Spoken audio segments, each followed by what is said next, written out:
welcome back to the Horrific Hobby. We are going to do episode 2, Where is Pat? Our intrepid heroes have decided to go back into the lake and splash around. They dealt with Grayson, in a manner of speaking, and just sunk him to the bottom of the lake. He's not a problem anymore, ever again. He's gone. So we decided to go back in and swim around a little bit. But then we realized our friend Pat was missing, who was also not there for the last episode. And something may have happened to him. So what we need to do... That's how long he was missing. But being the excellent good friends that we are, we figured we should probably go find him. And we've decided to stop our splashing about and go look for him. Now we're going to start in the back corner of the table in the lake. We're going to see if Pat's hurt or Pat's just going for a hike. We're going to find out where Pat is.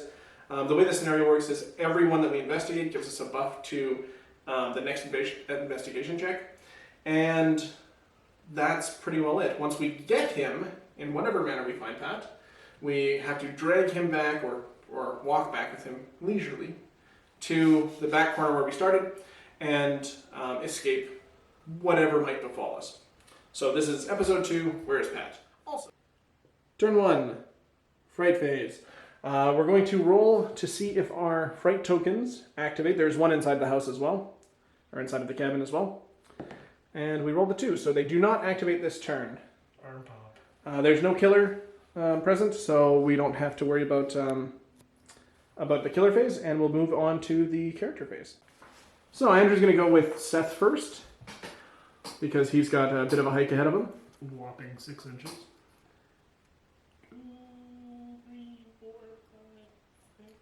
So, and again, it's important to note that you can only trip if you have fright tokens on you. If you don't have fright tokens on you, you can't possibly trip from running as a second action. Alice is going to run as well. And she's a little bit faster, so she's going to be right beside Seth. Yeah. So look at that. You know, they're friends. All right. The hero, Holden's going to go. And he's going to basically just run up 8 inches. Bam. So he's a little faster. He's eager to get to the action. One important thing about Holden, although it's not relevant for this turn, is he can ignore the first jump scare of every turn, or he can pass that ability off to somebody else. So that may or may not be relevant. Ranger Sandy's going to go, and she's going to do much the same as Holden. She's going to run up 8 inches and call it good. Turn 2, fright phase. Sorry, I was scared. I'll get you to roll the d10 to see if the fright tokens activate. So it's on a 3+. Oh. That is it on a 3+? Or no, it's on a 6+. So nope. Fright tokens just stay where they are. Again, no killer is here, so we skip the killer phase, and now we move on to the character phase. Keep on sprinting. So Seth's, he's got his like sweatbands on. Yeah, he's ready to go up to here. Now, do we want to consider the boats as area terrain? Might as well, because who knows what's hiding behind that. That's true. Anybody could be hiding behind us. You are within 2, so we have to roll a jump scare. D10. That is a 3. So, flickering lights. Flip all light tokens within 12 inches of this character. All right, so Alice is going to go. Alice is going to do the same thing, but she has to go all the way up 8 inches. She's going to do it with gusto. Let's move her keep her a little bit away from those trees, because who knows what's hiding in there. Also, this measuring widget we're using, you get inside of the core box, along with all your tokens. So it's actually really awesome. That's it for Alice. Ranger Sandy's going to go, and she's a little scared, so she's going to just go bunker up with Alice here. What a cheerleader is going to do to help Ranger Sandy, we're not sure, but that's her move. Holden's going to do the same thing, and he's just going to pop over in front here. You know, lead the charge, as our good heroes do. 2, again, fright tokens stay where they are. So far, we are lucking out here. Yep. And this is going to be the most boring horror movie ever. Well, this is how they always start. We're just walking to a cabin. You know, we were just trying to find Pat. You know, drying off from the lake swim. Exactly. Yeah. With our chaperone. Yeah. Saving space for Jesus. Keeping PG. On to the character phase. I go 6 inches, so he's going right up to there. Yep. And we're going to have to roll on our jump scare table, of course. Yep. 20, right? Yep. D10. 4. So, flickering lights. All of those non-existent lights flicker. His flashlights, batteries are jumbling around. She gets to go 10 inches. Yeah. On So a run. we've only been moving Alice 4 per turn, but now we're going to be moving her 5. So, so that's the first 8. Plus 2 to there. And she will have to roll jump scare because she passed by 2 inches of a thing. 1. Oh crap. That's good. Lunge. There we go. So we're placing the killer base to base with the character, and we make an attack with attack 2. Now this is also a mutilated killer. It is a different one, but so he will not be making an attack. Again, if you guys have different interpretations of that rule, let us know. But this is going to be the Beast of Northwood. Now the Beast of Northwood is the themed killer. It says, folk tales talk of a beast like a man that roams the heart of the forest. He is stalking, mutilated, menacing, and has dead eyes. So, he's there. And that's how that be. So Ranger Sandy's going to activate. Now, the line of sight of the killer is going to be about his front 180. So, we should not get the terror for activating inside the line of sight of dead eyes. But, I think what we're going to do... Yeah, she's going to shoot the killer. Combat 15. We rolled a 3. So that hits him for 1 point of damage. And then she's going to use her special skill, Stay Behind Me. So once per turn, Ranger Sandy may target a killer model within her awareness. The target killer model moves into base contact with Ranger Sandy. The killer counts as moving. So he's going to come all the way over here. And this might have been poorly planned. Now, he would have faced both of them, so that's kind of how that's going to work. She might as well try and make a quick attack for -5. We rolled a 6, which does hit, so he takes another damage. And for posterity, because of menacing, we have to pass an awareness test to be able to make that melee attack. So 2 is below her awareness of 11, so we do actually pass that, and we do get that second point of damage. Alright, so Holden is not going to just stand by idly while Ranger Sandy gets murdered. He's going to turn to face, and he's going to shotgun our friend here. So his combat is 12. It's a range combat, so we also pass that with a 6. And he gets to do D6 damage for his shotgun. 2, which gets reduced to 1. Alright, well, it was scary, and he just kind of popped out of his hands, so he only grazed him. Okay, so now we're moving on to turn 4, Fright Phase. And we're going to roll for our Building Tension. 4. On turn 4, it's a 4-up, so our Fright tokens do activate this time. So I'll get you to roll the d10 for this one here. So 1. Did you hear that? Remove the token and flip all lights within 6 inches. So that one goes away. 5. And what was that? Move this token 6 inches towards the nearest character. So that's probably going to be Seth at the moment. Yeah. The lucky guy he is. And then you have 1 inside the building. So I'll get you to roll it. 9. It's here. Immediately conjure the killer. Killer's already conjured, so the killer enrages. No. And he angry. Alright, so the killer's going to go, and he's going to attack Ranger Sandy, who's beckoned him forward.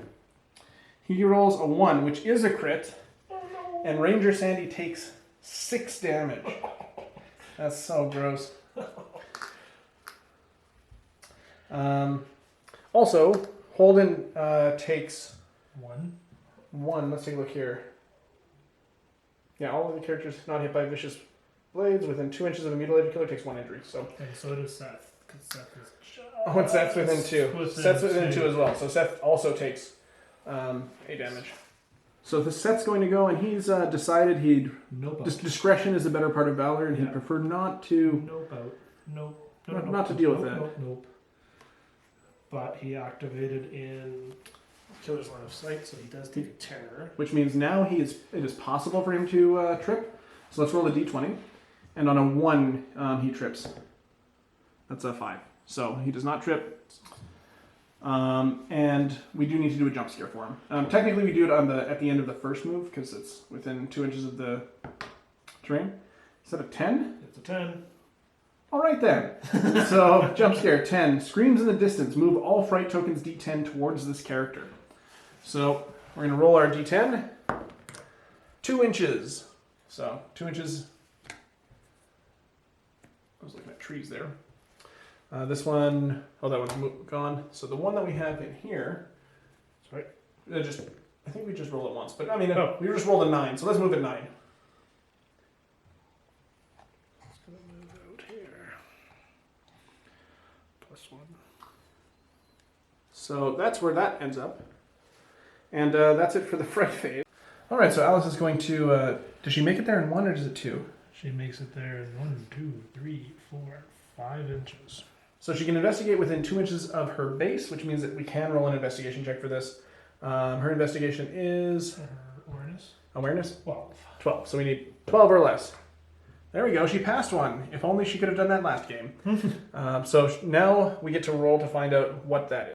Okay, so we're rolling for her what she's found. Go ahead with the d10. And we rolled an 8. So on an 8... you find Pat alive, but with just a twisted ankle. All characters are -1 movement for the rest of the plot. Add a fright token to the middle of the table, section A. So, yes. So, we've now found Pat miraculously, just laying there, doing nothing. That's Pat. And now, we're just going to leave Pat there, actually, because we do have to walk him back as well. We'll remove all of the other tokens and come back to you. And we've decided to use definitely not Max as our Pat. Because he stands tall. On his broken ankle. On his broken ankle, yeah. Yeah, it made more sense when we were talking about it before. Anyway, that's Pat. Alright, so Holden's going to patch Ranger Sandy up and just remove 2 of her 6 wounds. And he wasn't terribly impressed with his own shotgun performance last time, so he's going to blast away. And he's going to miss. I think we're going to use one of his 2 luck points to reroll that. And a 6 will hit. So, let's try this d6 rolling in. 5 points. So we actually do 3 points of damage to the killer here, which puts us at 6. So it's taken 6. That's respectable. So that's it for Holden. One minor change. Holden did get a terror for activating within line of sight of Grayson. Or not Grayson. The killer. And when Ranger Sandy activates, she too will get a point of terror.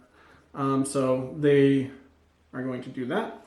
Then Ranger Sandy is going to... I think she's going to take a breath so that if she stays in combat, she won't get murdered. So that takes her long action. And then she's going to stumble away, which gives her a free 2-inch move backwards. Now, if she moved 2 inches and wasn't base to base, she'll still be within 2. I presume. She won't be out of 2. But then she won't be able to take massive damage this next turn. And our killer will focus on Holden. So that's it for the character's turn.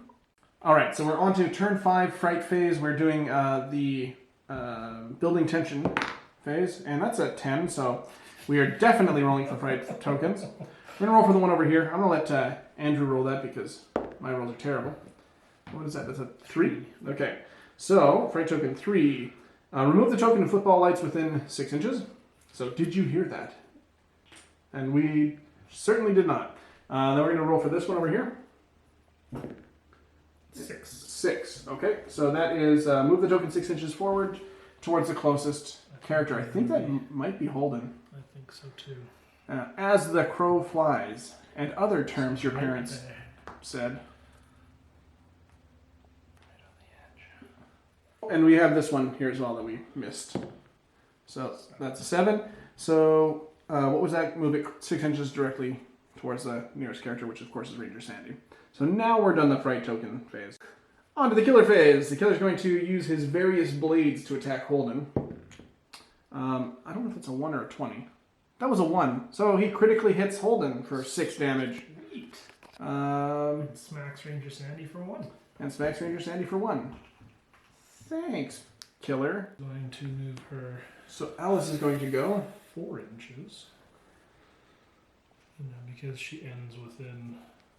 Yep, now we would do a jump scare check. So she has the pat token, so to speak. So 1, lunge. Place a killer in base-to-base with the character. He's still enraged. And no, he's not enraged anymore. But now he is? No.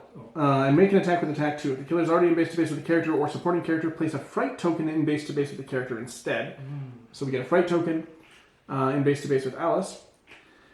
If the character's in a light token, doesn't matter. Yeah, so we basically get a free fright token instead. Lovely. She's only doing 4. 4, yeah. So Seth's going to go. He is within 4 of that fright token, so he's going to get a terror for activating. Lovely. He's up to terror 2 now. He's not within line of sight of our killer. And because he's very spry, he's only going to go 2 inches. He's like, I got a cramp in my leg, guys. Yeah. I got a cramp. Has anybody seen my puffer? And he's within 2 inches of the wood, so he's got to roll. Yep. 4. That's a 4 on the jump scare table, so flip all light tokens within 12, so we ignore that one. No big deal, but he's going to go again for another 2 inches. I would just try and make sure he's not within 2 of the killer. But because he's got... Yeah, he's outside of 2 of that. Now he's stopped within 2 inches of the forest. Plus, he does have 2 terror. So he could potentially trip, that's correct. He could potentially trip. So we need to roll higher than a 2 on this. That's a 9. 6. 9. 9. 9. That either way, it's higher than a 2. So And he did fit. okay, so Ranger Sandy's going to activate, and she gains 2 terror. 1 for being within 4 of this fright token, and 1 for being in line of sight of the killer. Well, she's going to move... She's not going to move her full move. She's going to move a couple inches there. And she's going to heal Holden up for 2. This might have been a bad idea. I'll call the killer over as her free action. She's going to try and heal Holden again. She's, I think, going to take 1 for the team. There. So she heals Holden another 2. So Holden is now down to 3 health. Alright, so Holden's going to go. Now, when he activates, he is within 4 of both fright tokens, so he takes 2 terror, but he is no longer in line of sight of the killer, so he doesn't take a 3rd terror. He's going to move 3, and then he's going to move another 3. I should probably put there. So we're going to move him over there, and he is going to see if he trips. So Holden's currently at 3 terror. That's a 15, so he does not trip, and that's it for Holden. So we're going to roll for this fright token here. That's an 8. So we move this 6 inches towards the closest character. I think it's probably closest to Holden, so we're going to move it here.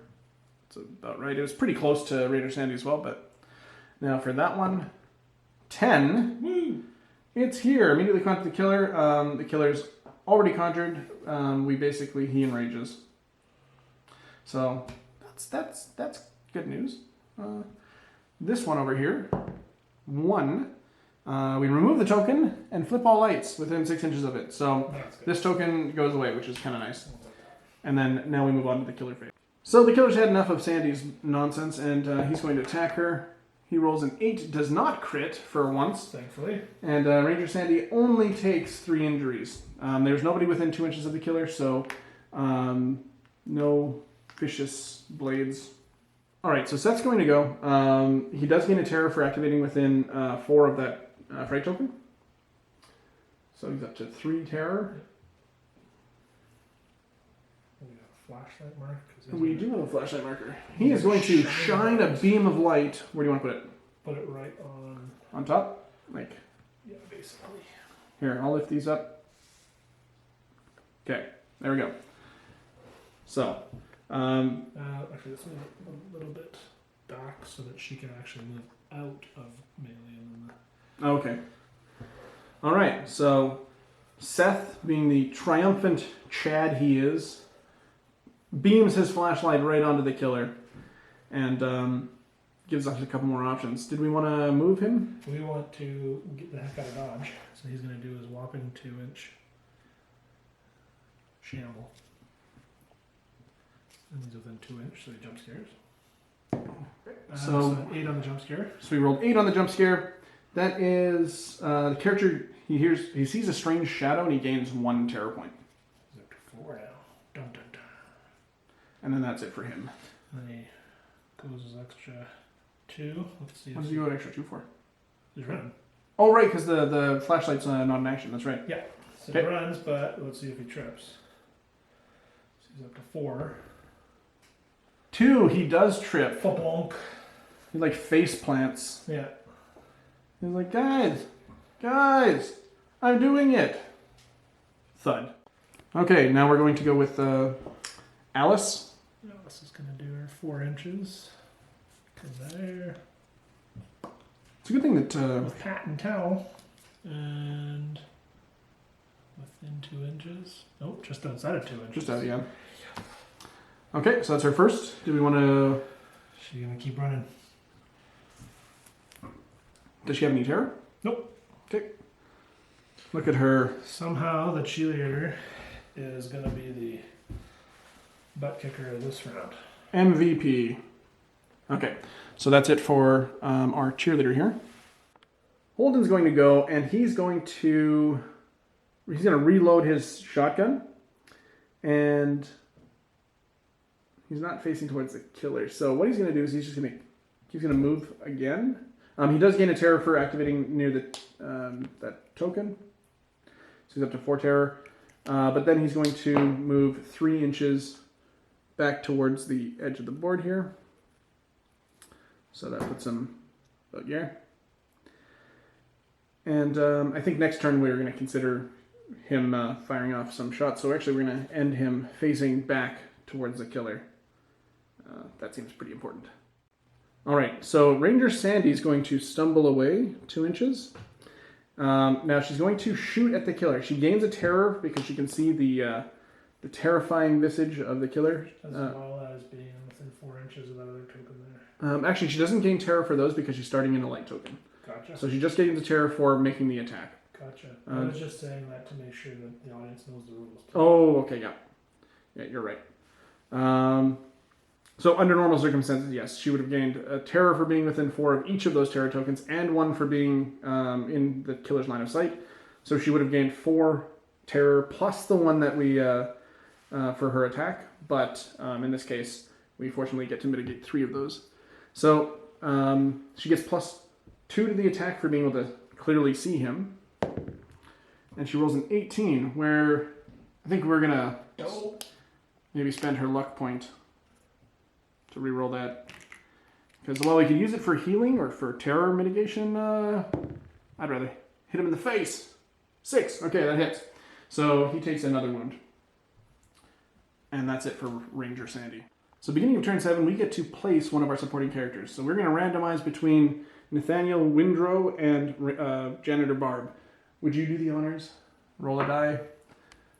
1, 2, 3 is the hiker. 1, 2, or 4, 5, 6 is janitor. Janitor Barb's back to save the day. Nice. As she's known for doing. And so it's going to be placed, or she's going to be placed approximately there.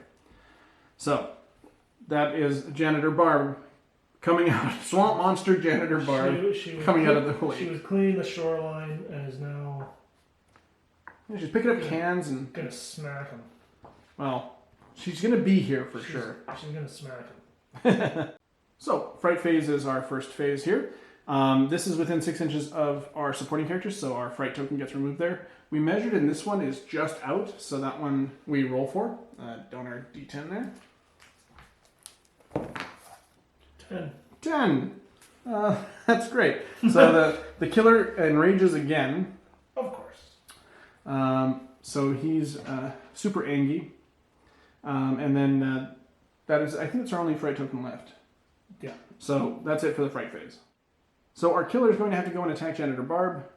He moves 7, well within. And he's going to make his attack of 15, which does hit.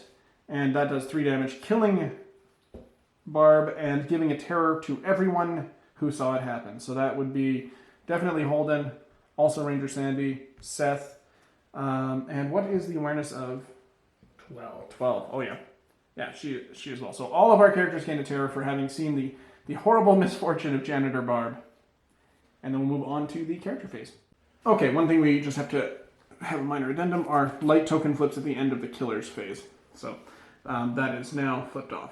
All right, I think what we're going to do is Holden's going to go first, and he's going to shotgun our killer. He's actually going to concentrate and then shotgun our killer. So he's combat 12 plus 3 minus 2 for the 5th terror point, which brings him at combat 13. That's a 19. Okay, he's going to use one of his luck points. His last one? Yep, his last luck point to re-roll that. And a natural 20. So he just misses. No matter how much he concentrates, he's just taken by those dead eyes. Maybe that was the problem, he concentrated. He does gain a terror for... Actually, he would have been another -2 for dead eyes because he is in the killer's front arc. All right, that's it for Holden. All right, so that's going to go. He gains a terror for being within 4 of that fright token. He has to stand up. That's his first action. Yep. And a whopping 2 inches. Move 2 whole inches. There we go. That's So sweet. we do need to do a jump scare table roll, which is a 4. So flickering lights. Flip all light tokens within 12 inches of the character. Yay! So bam. Oh, wait. So that's actually pretty good for us. Because that means the killer has to go around. No, he could go... I'm sure he could get into base with her. Well, we'll take a look at the rules and come back. So we were taking a look at this, and we realized that while our character's in the light, she cannot be attacked by the killer, but she can still use her special ability or special skill, stay behind me, to move the killer into base contact with her. So now he can't willfully move into the light, but we do have her on the edge of the base there. So we're going to do that. She's then going to... she actually gained a terror for activating. That's right. We might have to do something with that. She's going to use her action, her long action, to take a breath and remove 2 terror because she's in the light. She didn't get a terror for activating there because she's in the light. So we're going to actually still do that. We're still going to remove 2 terror and bring her down to 3. Because I don't want her dying of fright before we have a chance to try and get out of here. So that's going to be her first action. Second action, let's do it. Let's try and attack the killer. So she's going to gain a fright token, or a terror token rather, for activating and trying to shoot him. It's going to be +2, so that makes her combat 17. And we get exactly 17, so that hits him for 1 damage. Woo! So we're still in it. All right, so that's going to go. And he's sprinting to the best of his ability. Now we got to do our fright or our jump scare. So we roll a 9, which enrages the killer again. Woo! And then he gets to move 2 more. And then we'll have to check for trip. Now he did gain a terror for activating within line of sight of the killer. So what's he at? 7. Okay. We're almost out. 11. So he's okay. He does not trip. Alice is going to go, and she can make it to the edge of the board here. So. Was it pat and toe? Yep, so she is now on the edge of the board here, and that's... she's got 1 more action. I don't know if she's within 2 of Seth anymore. Nope. So we weren't entirely sure as to what the awareness of the killer was, and our assumption is that the killer always knows where the survivors are, so we're going to count the killer as having unlimited line of sight, or unlimited awareness for the purpose of line of sight. So what that means is that Alice here is going to have gained a terror for activating within the character's line of sight due to dead eyes. And that's just how we're going to rule that. So turn 8, fright phase. Let's roll for our fright token. So, bam. That's a 9. So, I think that's bad. So, fright token, it's here. Killer enrages again. Okay. Well, it's not that bad, I guess, because... If it's not broken, don't fix it. Just exactly. Enraged. So he's super angry mans. That's it for our fright phase. Killer's phase. Now, the killer is in combat with Ranger Sandy, so she'd be the one he'd attack, but he can't attack her because she's in the light, so he's going to stand there, and at the end of his turn, the light blinks out. Yeah, but he's stamping his feet because he's enraged. Yeah, he's just very angry. So he's showing her how angry he is, and then the lights turn off. So we're going to go with Holden first, I think. His awareness is 8, so he needs to move up a smidge.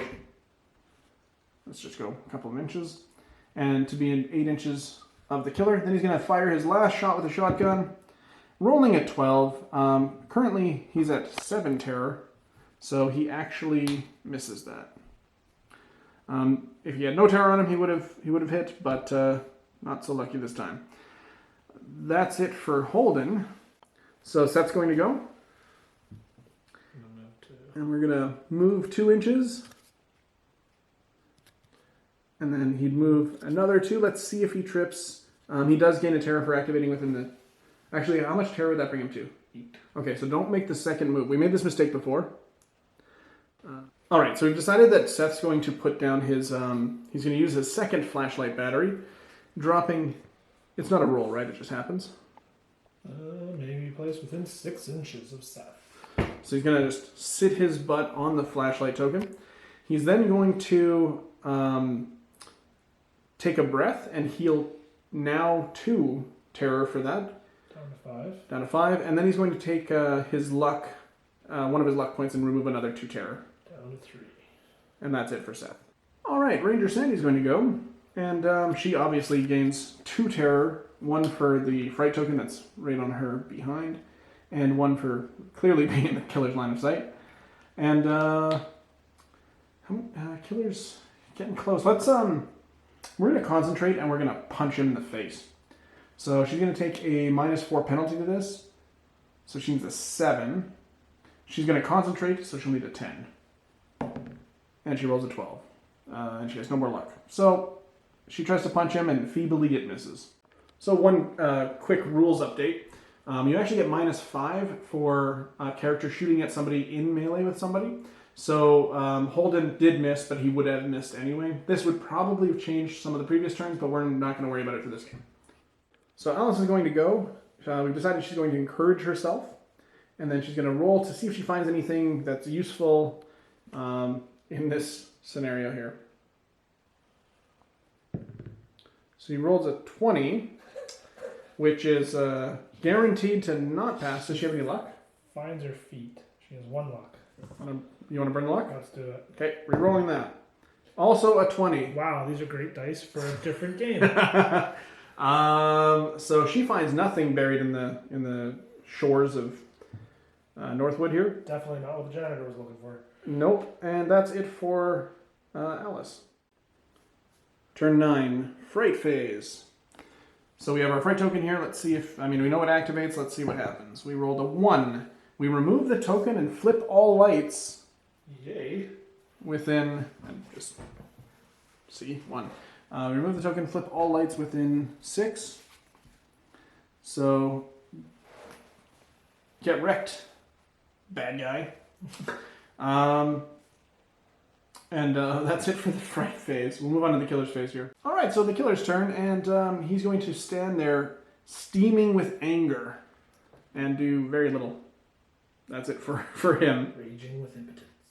Alright, so character phase, and in light of what we know about Holden being able to shoot, we're going to just start moving him back. Sorry, Ranger Sandy, but this looks like a problem best served for adults. So 4. He does gain a terror, and which would bring him up to 8 terror. You don't fall victim until the next fright phase, so we're going to take his long action and we're going to remove a terror.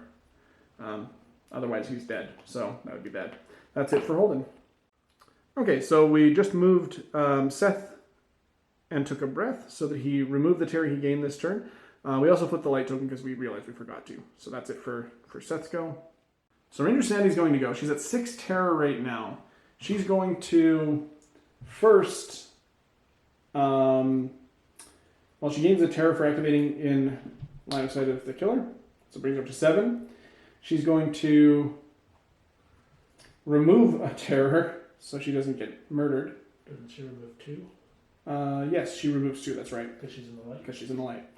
So then she's going to try and snapshot to punch the killer. So she's going to be at -5, minus another 2, -7 in total.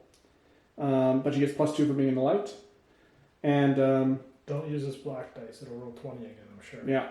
So she needs a 6. And that is... 20. Nope, that's a 1. Is it? Yeah, hold on. So... oh, my camera's not focusing. There we go. So that's what we rolled. That's the other side. So we rolled a 1, which means she crits. Ooh. And does... I wonder how the math would apply. I feel like in this case, the best thing for the cinematic version of this is she'd do minimum 1 and then double it, would be the way that I would do it. Because a crit should mean something. And so she does 2 damage and drives the killer off, which then heals 1 terror on everybody across the board. And because the killer is mutilated, we gain an additional terror healing, essentially, off of everybody. And then that's it for Ranger Sandy. So Fright Phase for turn 10, we would place a Fright token on that board quarter there and this board quarter here. But we're not going to, because all we have to do to successfully defeat the killer here is move Holden 1 movement to the edge of the board. And that is 3 characters escaping with their lives, which means we found Pat, rescued him, and that was the game. Well, Pat was apparently the first place we looked. Yep. He was not hard to find. No. All right. Pat was yelling at the well there, and it was out in the open, so good job, Pat, for your survival skills. And he's lucky the well didn't yell back. Yeah. So we've just completed our second battle report, the Where is Pat scenario for Don't Look Back. We had a couple of thoughts on it. We were talking about this in the post-game after we'd played. The first thing is we kind of ignored both stalking and menacing. So we were pretty good about keeping a tab on Dead Eyes, which is where if you're inside of the character's line of sight when you activate, you gain 1 terror. We were okay with that one. Menacing, we made a bunch of melee attacks without actually checking to see if they passed an awareness test. So menacing should have made it harder to drive the killer off. We probably wouldn't have driven the killer off, but it wouldn't have affected the damage. It wouldn't. Yeah, exactly. It wouldn't have affected the damage that we took. One thing that may have is his MO stalking. So what that allows the killer to do is you place the killer 6 inches out of the front arc of the character furthest from the center of board section A, which is our starting board section. And then the killer will move towards that character. So if there's a tie, we can choose. Now what this means is that when Alice was running over that way, we would have potentially, when the killer wasn't in melee, the killer would have popped up within 6 inches of her and might have been able to disrupt her being able to pick or find Pat. So we messed up that rule a little bit, a lot, but and it may have had a game impacting effect. Now, that being said, the killer wouldn't have done more damage than they did. It would have just been spread out among more characters. So the fact that our character survived may have been about the same, but that's how it goes. We're also, again, we're learning the rules a little bit, so trying to do this as well as we can. But yeah, that's something we'll have to keep track of better in the future. The best way to learn is to make mistakes. Oh, exactly. Yeah. That's the only way that I learn. Yeah. That's why I make a lot of mistakes. So I have a lot of scar tissue. Yeah. Exactly. My thoughts on the mutilated killer, and we talked about this a little bit as well, is if the mutilated killer doesn't have damage augmenting abilities, kind of like Boxcar Willie does, which is an expansion that you should absolutely get if you pick up this game, but the mutilated killer doesn't do a tremendous amount of damage because he doesn't have that second attack, whereas like the mundane killer, he gets kind of like a 1-2 punch combo. So like he can shoot you with a gun, and he can also try and choke you to death, and he can potentially do both in the same turn. But the biggest problem that the mutilated killer poses is he's really hard to deal with in terms of damage. Not only when you're missing with holding shotgun all the time, but getting damage through, you need like really high spike damage to be able to do anything to him, really. And so he sticks around. Well, that puts him on par with your Freddy's and your Jasons and your Michael Myers, because he will keep getting a butcher block. Takes a licking and keeps on ticking. Yeah. Now, we were super lucky that Alice found Pat on the first go, and that, the roll that we got for finding Pat was not the best because the movement reduction is pretty rough. Yeah. If we had found Pat alive, he can be found totally fine. You just keep walking, you don't take that movement penalty. Would have been way easier. Especially for Seth, because Seth is already at 3 movement. Yeah. And losing a movement on Seth is rough. You know, if you find what's left of Pat, everybody gains terror and the fright token gets added to the board, but you also don't take that movement penalty. So I feel like the one we got is probably the trickiest, especially like imagine we would have had to have searched 6 tokens. Mm-hmm. It's like, well, that cost us 6 turns. We were already on turn 10. Yeah. We had 4 turns left. We wouldn't have been able to do it. No. And then to also get back from further away would have been impossible. Yeah. So it's like you really need more than one character investigating in order to have those turn combos. You don't want to spread out, because then the killer's going to pick you off one by one. Yeah, exactly. And you need 3 to get back safely. So this mission is actually it can be really challenging and really difficult. It's a little bit RNG heavy, but that's kind of what we want out of a horror game. Yeah. Plus we cheated, so it's. Plus we cheated. Yeah. So if you cheat, you can You win. will win. Yeah. Cheaters, winners. I mean, that's a historical fact. I think so. Yeah. Lance Armstrong, cheater, winner. Okay. Yeah. Yeah. I don't think he's. We can keep going with all. There's a lot of those in history. Oscar Pistorius. He's got blades for feet. Also not a good guy. Cheater, but winner. I mean, he loses in the end, but that's a whole different story. Anyway. Is that a tangent over there? Yeah. There we go. That's a tangent. So this is one of my favorite missions. This is only the second time I played it, but the first time I played it, we played it on an urban table, which was, we had like the little convenience store, we had the gas station stuff in, and it was, I think we found him in like an ice cooler, and we only found his remains. That makes sense. So, but it's cool how the missions can be thematically very different and give a different feel for each one. Right now so one thing I do want to mention is the core book does say set up the table as woodlands or a campsite, or they do give you themes that it's sort of designed around.